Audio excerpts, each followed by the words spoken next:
Myanmar থেকে পণ্য নিয়ে টেকনাফ স্থলবন্দরে আসার পথে নাফ নদীর মোহনা থেকে ছিনিয়ে নেওয়া হয় পণ্যবাহী তিনটি কার্গো জাহাজ ছেড়ে দিয়েছে আরাকান আর্মি। সোমবার টেকনাফ স্থলবন্দরের পরিচালনাকারী প্রতিষ্ঠান ইউনাইটেড ল্যান্ড পোর্ট লিমিটেডের ব্যবস্থাপক সৈয়দ মোহাম্মদ আনোয়ার হোসাইন এ তথ্য জানান। এর আগে মিয়ানমারের ইয়াঙ্গুন থেকে পণ্যবাহী চারটি কার্গো জাহাজ কক্সবাজার জেলার টেকনাফ স্থলবন্দরের উদ্দেশ্যে আসার পথে আরাকান আর্মি আটক করে তাদের জিম্মি করে। বৃহস্পতিবার ও শুক্রবার দুইটি করে পর্যায়ক্রমে চারটি কার্গো আটক করে এ সশস্ত্র বিদ্রোহী গোষ্ঠীটি। এর মধ্যে আরাকান আর্মি সমঝোতার ভিত্তিতে ছাড়পত্র নিয়ে গত শনিবার একটি কার্গবাহী কার্গো বন্দরে আসে। 3 দিন পর বাকি তিনটি ছেড়ে দেওয়া হয়। জানা গেছে, মিয়ানমারে যুদ্ধ সংঘাতের মধ্য দিয়ে আরাকান আর্মি রাখাইন রাজ্যের বেশিরভাগ এলাকা দখলে নেয়। এই সংঘাতের কারণে প্রভাব পড়েছে টেকনাফ স্থলবন্দরের সীমান্ত বাণিজ্য। বন্দর কর্তৃপক্ষ আনোয়ার হোসাইন বলেন, কার্গো জাহাজগুলোতে 50,000 বস্তা শুটকি, সুপারি, কফি সহ বিভিন্ন পণ্যের আনুমানিক 50 কোটি টাকার মালামাল রয়েছে। তিনটার মধ্যে দুটো অলরেডি আমাদের ঘাটে পৌঁছছে। আমরা প্রায় আমাদের এই কাস্টম, আমাদের শ্রমিক, আমাদের সেনা স্টাফরা সবাই অস্তিত্বের মধ্যে আছি আলহামদুলিল্লাহ। আরেকটা জাহাজ যেটা আছে ওইটা হয়তো শীঘ্রই পৌঁছবে, বিকেলের মধ্যে পৌঁছবে এরকম আমরা সংবাদ পাইছি। মায়ানমার যে এই বিদ্রোহী গোষ্ঠী, যেটা আমাদের যে বাণিজ্যিক, আমরা তো মায়ানমার সরকারের সাথে আমাদের চুক্তি, এরা আরাকান আর্মি, এরা বিদ্রোহী গোষ্ঠী, এরা আমাদের জাহাজগুলা এরা ওই আটকাইছিল। তো এখন এদের সাথে হয়তো আমাদের ব্যবসায়ীদের একটা বোঝাপড়া, সরকারের হয়তো একটা বোঝাপড়া, এজন্য জাহাজ এরা মুক্তি দিছে। তা আশা করি আমরা সামনে এটা যেন না হয়। আমাদের সরকার, আমরা ব্যবসায়ী যারা আছি, আমাদের সরকারের তরফ থেকেও আমাদেরকে একটু সাহায্য করতে হবে। এই বিগত প্রায় 5-7 মাস ধরে এখানে যে আরাকান আর ওদের সাথে একটা যুদ্ধ চলতেছে। হ্যাঁ, ওরা বলতে চাচ্ছে যে ওরা আরাকান স্বাধীন করে ফেলছে।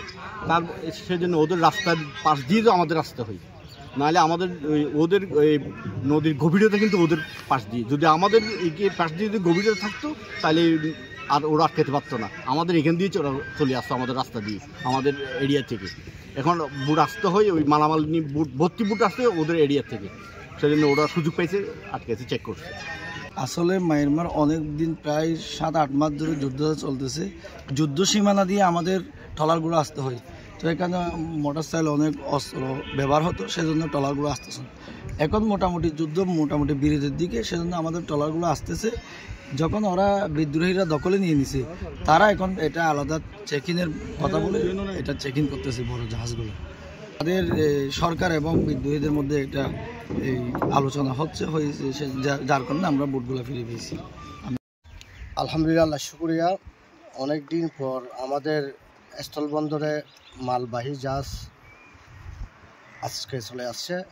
তো আসছে যে প্রায় 4-5 দিন হবে এরা আটকে রাখছে আরাকান আর্মি, যারা মন্ডুতে দখল করছে আর কি। এই মালগুলো আসার সময় মালবাহী জাহাজগুলোকে তারা আটকে রাখে কাগজপত্রের নাম দিয়ে। এই জন্য আমাদের ব্যবসায়ী থেকে অনেক ক্ষতি হচ্ছে। তো এটা সংশোধন করে দেওয়ার জন্য বাংলাদেশ সরকারের কাছে বিনীত অনুরোধ করছি। Myanmar Arakan state, Arakan army দখল করার পরে আমাদের দেশে যে পণ্যবাহী জাহাজগুলো আসে, সেই জাহাজগুলো মূলত নাক্ষণদিয়া এলাকা দিয়ে পার হতে হয়, যেটার ওই পাশে আরাকান আর্মিদের অবস্থান। তা আমাদের দেশের এই পাশে যে নাব্যতা সংকটের কারণে আমাদের দেশের নদীর পথ ব্যবহার করতে তারা সক্ষম হয় না।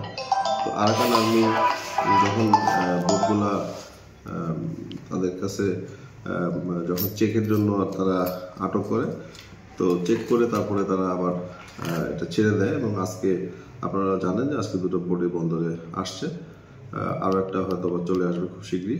তো আমরা যেটা বুঝি, আসলে এই দুই দেশের ব্যবসায়ীদের ব্যবসায়িক স্বার্থ এবং রাজস্বের সার্বিক দৃষ্টিকোণ থেকে যদি আমরা চিন্তা করি, যে বোটগুলা নির্বিঘ্নে আসার জন্য আমাদের দেশের নাব্যতা সংকট নিরসন অতি দ্রুত দরকার। পাশাপাশি সরকারের উচ্চ পর্যায়ে বিদ্রোহীদের সাথে আলোচনা, আরও সুসম্পর্ক তৈরি করা উচিত। তাহলে আপনার নির্বিঘ্নে পণ্যবাহী জাহাজগুলো এদেশে আসতে পারবে এবং যথাযথ রাজস্ব আদায়